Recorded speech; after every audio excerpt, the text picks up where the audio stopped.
Thank you, Mr. Chairman. Secretary, I'm over here. We're moving it around on you, so keep you busy. Thank you both for being here. I appreciate it. I just had some quick questions, and I know, Secretary, that you just started over there, so I recognize that and respect the fact you can't consume everything all at once. But I do have some questions about the report and the OIG report and just really what the next steps are in many cases. It was interesting to find out in taking a look that in between 14 and 15 and to 16 and 17, the requests for services went up by 42%. I just think that's a huge amount of increased services. But if you take a look at the OIG, and this is an executive summary, do you know if is there a full report coming out on with more detail, or is the executive summary the extent of what we will? Executive summary is the extent, as far as I understand, of what will be issued, consistent with what past precedent has been with the OSIG. Okay, so just the executive summary, there will be no, okay, this is it, all right.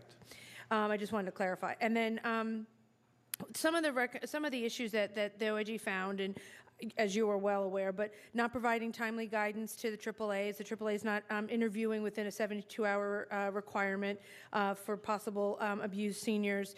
The AAAs not intervening, the right information, just data collection, basically, as well as doing it timely. Insufficient training, you mentioned that earlier. I know that you did address that and everything. And as well as, I guess my question is, you mentioned that the over $2 million request for more staff for the AAAs, but it seems that there's also a need for additional staffing within aging to oversee the triple. I mean, I guess there's two-pronged is do you believe that the staffing that you have is adequate to oversee the AAAs, and what is it that you believe that oversight of the AAAs, because it seems like it's lacking in the sense of accountability to those AAAs? In terms of accountability, we part of the policy change that we made, we've tightened that particular responsibility. We are looking. We've seen improvements since we initiated that policy change. When was that? What's that? When was that policy change? September of 2017. Okay. So it was shortly after the OSIG started their investigation. Okay. That was already. So you've had a couple months. Okay. Correct. And so as part of the site visits and the monitoring that we do, we have seen improvements throughout the past year and a half. That continues, and again, if we see a AAA that is non-compliant or has some deficiencies, we'll go out more frequently. That was one of the concerns of the report, that an annual site visit was not enough to see if things were, if issues were being remediated. And it mentioned that of the 52, only half had been even reviewed, correct? That was one of the issues that had been brought up within the report. Correct. So, and quickly, I'm sorry, because with the time, was the AAAs that were identified, and I didn't see it in the executive summary, so I didn't know if you had additional information as to the fact of, with the AAAs that were looked at, is it just 3 of them that caused this issue, or is it across the state, or all of them doing it incorrectly, or is it a targeted mistake? If I remember correctly, the Inspector General's office looked at about 18,000 records across the state, so it wasn't just limited to a few counties.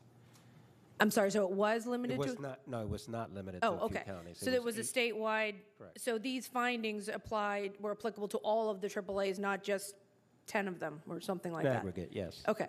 And my other question kind of goes to the training, because that's a concern as to, I mean, a lot of our seniors, obviously being our largest population, the report in and of itself is concerning, but one of the things that really kind of looked at was the training issue, and that it was being done incorrectly. But we were paying Temple University and the AAAs to provide this training. Do you know the cost of those contracts? I do not have it with me. I can get that for you. Okay, I'd appreciate that. And the second kind of follow-up with that was, in those contracts, were there, and I asked this question before earlier today to another secretary, as to the performance measures, as to the fact of, because I guess my frustration is the fact that we had these 2 separate contracts to do training, and it was found to be insufficient, and then on top of that, we were paying them to do it. So that's kind of a frustration, which I'm sure you have the same frustration. It's just a matter of making sure that we have the performance to say they have to be trained correctly in order to provide the seniors the care that they need. Yeah, we'll look at that. I guess what I would caution is if we're directing the contractor in terms of subject matter or content, then we'll just have to see. I don't know the exact reason why content was not updated, but I know it has been since. Okay. So Well, we'll and take a look. that's part of the question that kind of goes back to my first question in the sense of the oversight of what is happening and going out into into our senior population. We want them to have the best tools and the best, information to be able to protect our seniors. So I thank you for that, and I look forward to the information. Thank you.